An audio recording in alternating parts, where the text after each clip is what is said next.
I just took Archie for a walk. We're in the Bishop Recreation area and we just drove by a really awesome boondocking spot. So I want to drive back and see if that spot is still available and set up camp. Yeah, I'm really excited to show you what it's like to just spend a day alone in the wilderness in a van.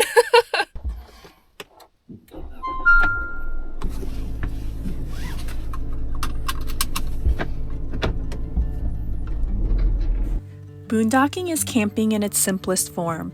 There are no hookups, no reservations, and usually no crowds.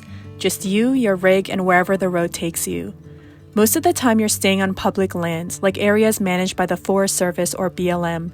These places don't offer many amenities, but what they do offer is space, quiet, and a chance to experience the outdoors on your own terms. The term comes from the boondocks, meaning somewhere remote or out of the way, and that's really the appeal. You end up discovering places you'd never find in a traditional campground, whether that's a quiet stretch of desert, a pull-off deep in the forest, or a view you get completely to yourself. Boondocking isn't about roughing it. It's about being prepared, being self-sufficient, and choosing a different way to travel.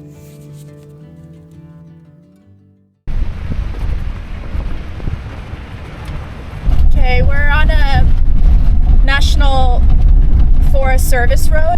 A lot of the spots are sandy and the roads can be pretty dusty and washboardy, but this one's not bad. It's pretty good. Okay, I think this spot is still available. I don't see anyone on it.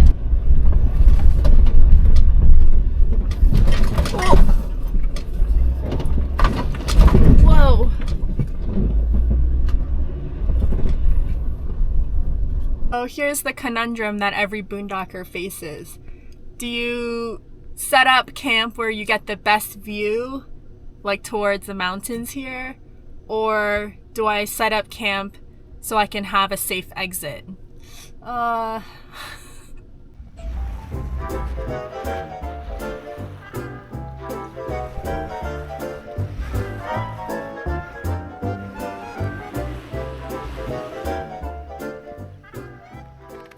Alright, I decided to go for the safer orientation because there's another reason why it might be better to park this way. We're about 6,000 feet in elevation right now and the sun is pretty hot.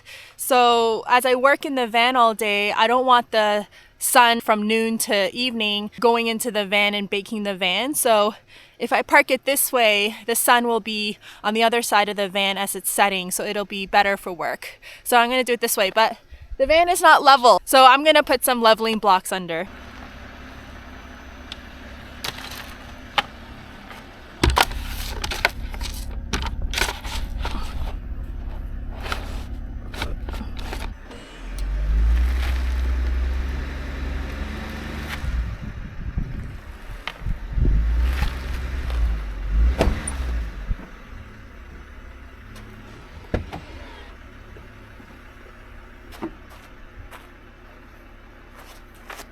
Great, it worked.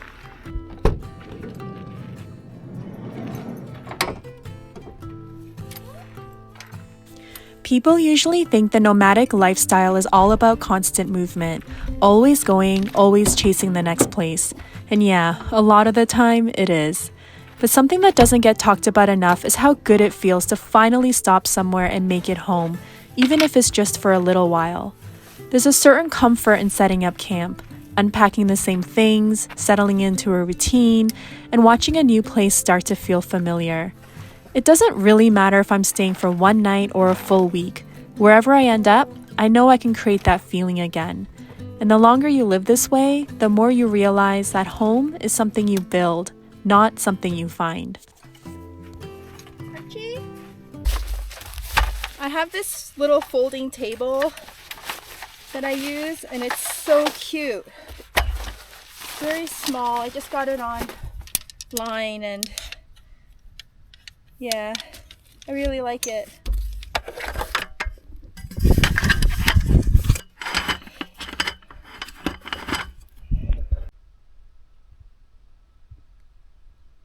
This area allows a limit of a 14-day stay. That's usually the average length of time I've seen for BLM. It's usually 14 days, but every area will have its own restrictions. So just keep that in mind when you're camping and look for signage so that you don't overstay the limit.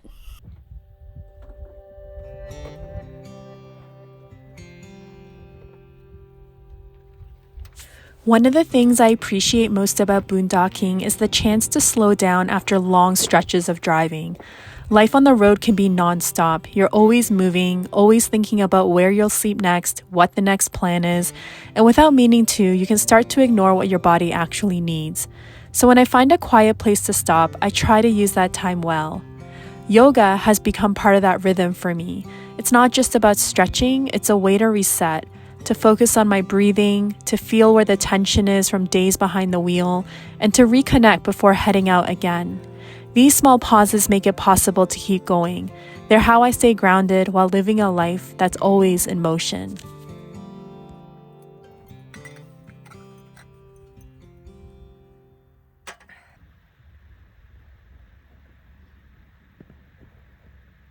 Oh yeah, and I forgot to mention too that when I find spots to boondock, I always make sure that I'm not boondocking in the same area as someone else.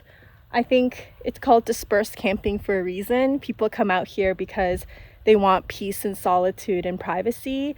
So parking right up to someone else's camp spot is sort of a no-no in the boondocking world. If someone's already in a spot, move on and find something else because you're kind of ruining their stay, and it's not that fun parking right up next to neighbors. Like, the whole point of dispersed camping and the whole point of BLM land is to be in a remote area away from people. Someone in the last video commented that I should use the rice milk to do a hair rinse when I take a shower. So I made rice a couple days ago and I saved the rice milk.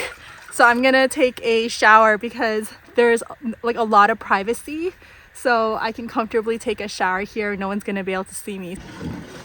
So how I shower when boondocking is I have this little wooden mat that I can stand on so my feet don't get sandy.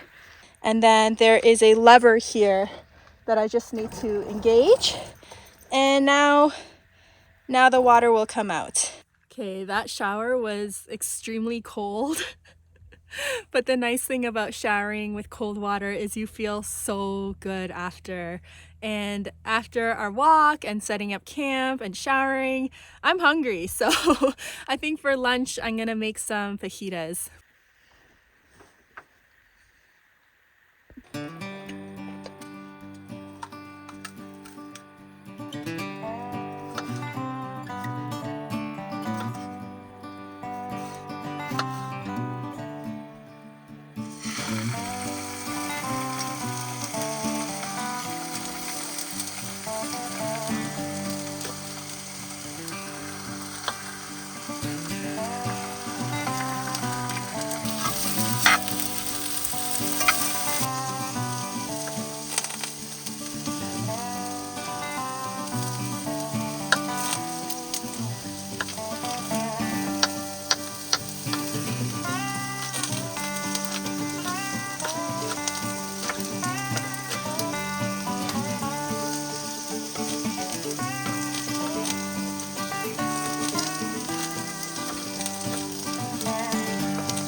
Gonna put some salt, pepper, and then this is cumin, which is what gives it that taco flavor, as well as paprika.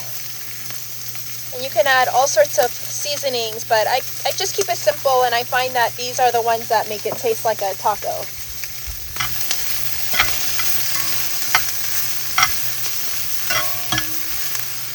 I'm gonna let the steak rest. And while it's doing that, I'm gonna assemble the taco. What is it, a taco? Fajita? First, we're gonna put down a layer of Mexican sour cream. I like lots of sour cream. The more, the better. Shredded cheese is not authentic.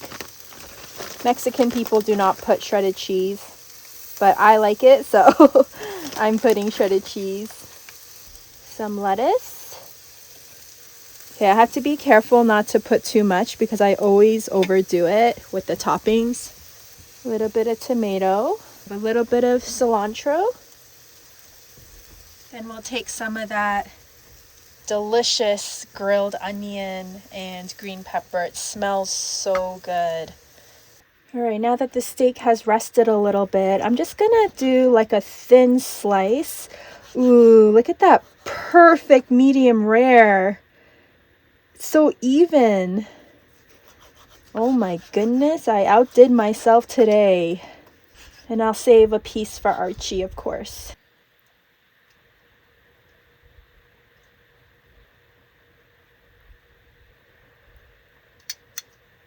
Last but not least, we're gonna finish with some salsa. We're gonna put some lime juice. And we have our cojita cheese that we will sprinkle on the top. This is looking real good. This is more like a burrito, not a taco. Holy.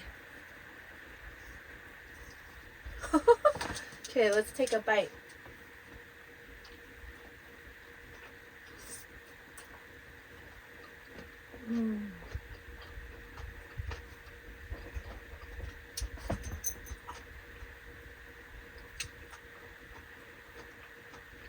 Oh my.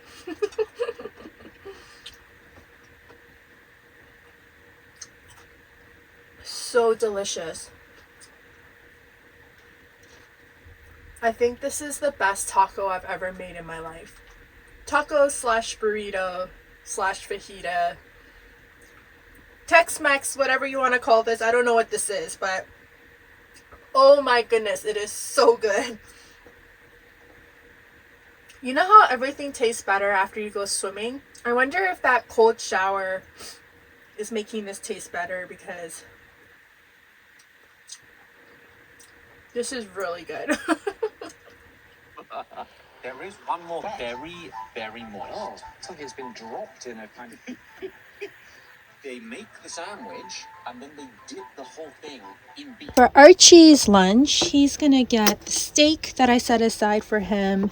And I got him this Stella Stew cage-free turkey recipe. And he really likes these. And I like this because I can kind of hide his supplements in it. And these were recommended by a vet because I was telling the vet that Archie is not as active as he used to be, and so we want to support his joints and his immune system. So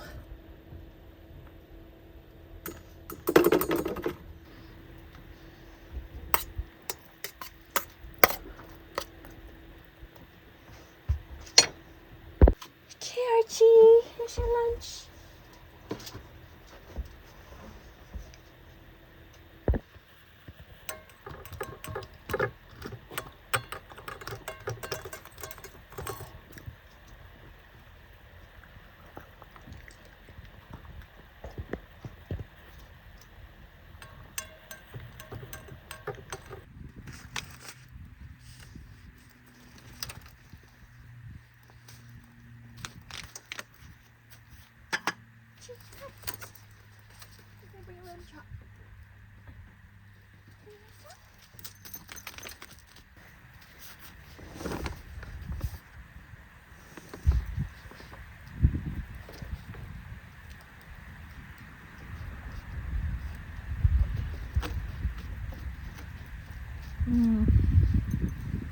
The weather is so nice today because like there's a nice cold breeze, but then the sun is really strong, so you're both warm and comfortable at the same time.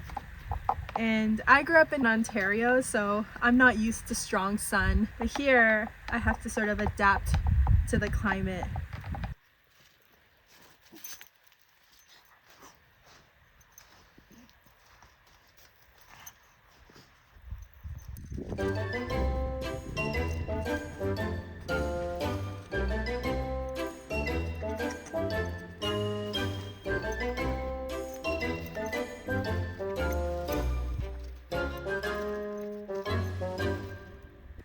Archie, leave it. Good boy.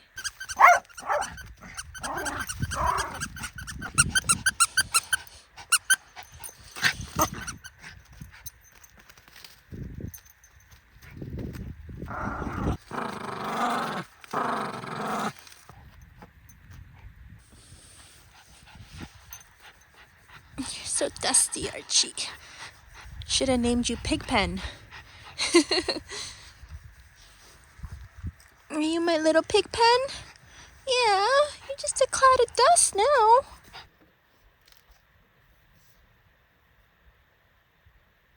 The air is so dry here. My hair is already dry.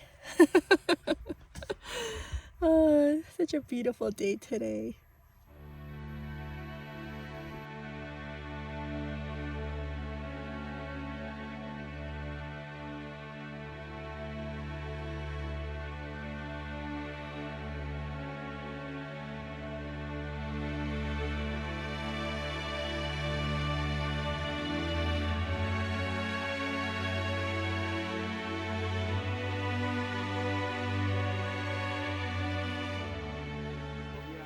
Do they ever talk to each other?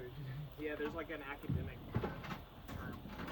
Okay, this is the first time this has happened to me on a BLM campsite, but the Forest Service Department is here replanting trees because a lot of the trees were ruined by people taking their ATVs and overlanding vehicles like off the road. He said they were going to be in and out all day this afternoon, so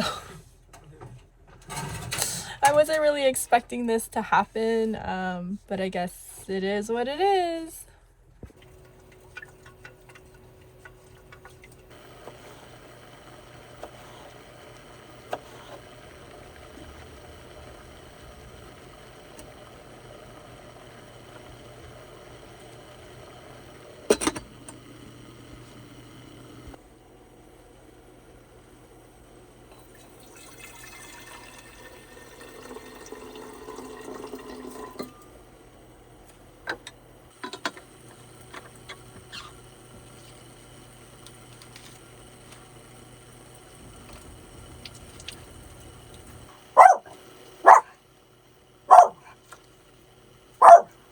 What is it?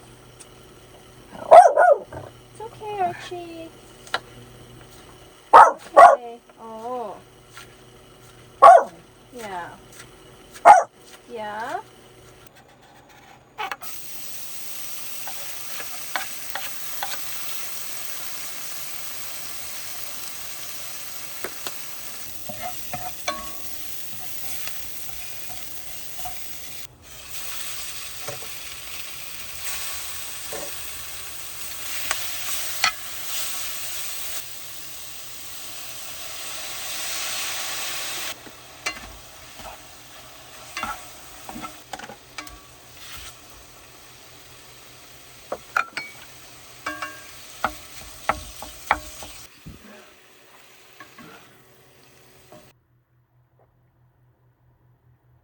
The National Forest folks came back a couple more times, but they haven't been that disruptive, so I ended up staying in the same spot. It's a really good spot. So I made chili garlic eggplant. It's a Chinese dish with some minced beef, bok choy, and some rice. What a special day. 2 home-cooked meals in the same day. But I was kind of glad the forestry guys came because it was nice to have a little bit of conversation today. Because often when you're in the middle of nowhere, you won't see another person for a while.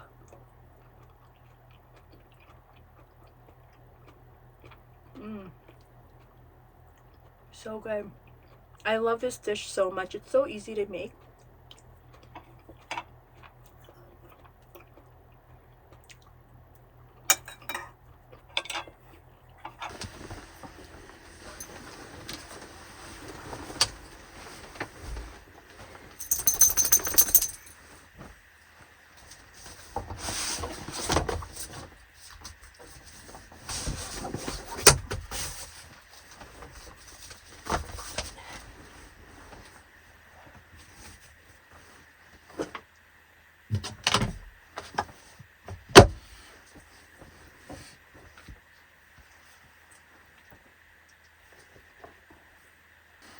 I'm reading this book right now called Project Hail Mary, and it's written by Andy Weir. I think there's actually a movie coming out soon starring Ryan Gosling as the main character. And this book is so good. I spent 3 hours reading it last night, and his book, The Martian, also a movie now with Matt Damon. If you ever want to read it by Audible, like listening to it, the narration is really good for The Martian. I would highly recommend.